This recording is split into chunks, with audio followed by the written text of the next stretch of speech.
ఎంతసేపు ఇతరులు మన గురించే దృష్టి పెడతారని, లేదా ఏదైనా జరిగితే ఎవరో నా మీద చేతబడులు చేశారని ఎంతసేపు ఈ భావనలోనే ఉండకండి.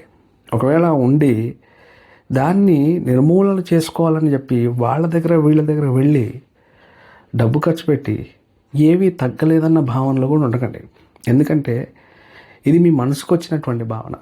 ఈ భావన మీ ఆలోచన విధానాన్ని మార్చుకుంటేనే పోతుంది తప్ప టింగ్ టింగ్ బాగా ఖర్చు పెడితే కాదు. కాబట్టి ఎటువంటి నరదృష్టి అయినా, ఎటువంటి చేతబడులైనా, ఎటువంటి భూత ప్రేత పిశాచములైనా తొలగిపోవడానికి మహాశక్తి సంపన్నుడైనటువంటి ఆంజనేయ స్వామి వారు మనకుండగా ఇంకా భయం ఎలా? అలాగే కాలభైరవ స్వామి అన్నాడు. కాలభైరవ అంటే చాలు భూత ప్రేత పిశాచాలు అన్నీ పారిపోతాయి. అనవసరమైన ఆలోచనలు చేసి వాళ్ళెవరో చేసేసారు, వీళ్ళెవరో చేసేసారు, ఇవన్నీ ఆలోచనలు మానేసేయండి. భగవంతుడి మీద మీరు భక్తిని పెంచుకోండి. ఒక రక్షణ వలయం ఏర్పడుతుంది. ఎటువంటి భయానకమైనటువంటి దృష్టితో ఎవరు చూసినా మీకు ఎటువంటి చెడు జరగదు. శ్రీమాత్రే నమః.